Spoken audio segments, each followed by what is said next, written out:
ऐका, पण काही काही विद्यार्थी कसं माहिती आहे का, उगं मरण्यासारखे ते प्रश्न विचारतात. मला ते होमोल्यूक कळणार, मला अबे लोक, तुला काही लाज आहे का तुला? कौन है ये लोग,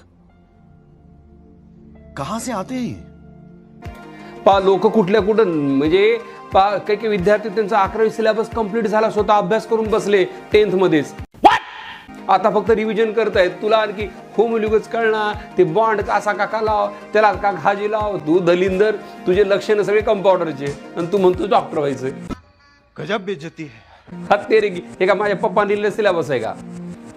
हे समजून घे बेटा. पहा, लक्ष रे, नॅशनल लेव्हलची एक्झाम आहे. तुला जर नॅशनल लेव्हलची एक्झाम तुला क्रॅक करायचं असेल तर तुझी ब्रेन बी तसा ठेवायला पाहिजे. मला ते पेअर ऑफ होमोल्यूकच कळणार. अबे adjacent member differ by CH2 group.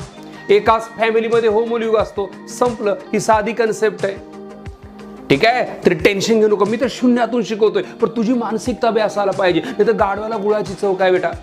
लक्ष रे, अशी अवस्था होऊ नये. मी एवढं टॉपचं तुला नॉलेज देतोय, पण तुझे लक्षणं सगळे गाढवासारखे. मग काही फायदा होणार नाहीये, काही फायदा होणार नाही. मग सत्यानाश फिक्स आहे. तुला असा लक्ष दे, तुम्ही एखादी गोष्ट लगेच गुगलवर सर्च करून इकडे ते बघायला पाहिजे, लगेच आपले कन्सेप्ट क्लिअर करून घेतले पाहिजे. आम्ही तर 100% सांगणार. एका विद्यार्थ्याचा मला काल फोन आला, सर ते बेंचमध्ये बॉन्ड काढलं तर जमते का, नाही काढल्यावर कळते का? काय बोलावं यार.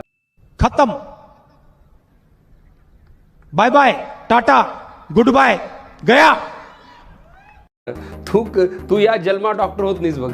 असे तुझं इतकं तुझं वीक अभ्यास असेल तर तुला जे सर सांगतात ते परफेक्ट करायला पाहिजे. कारण नॅशनल लेव्हलची एक्झाम आहे. मी का रागवतोय याच्या मागचा उद्देश समजून घ्या.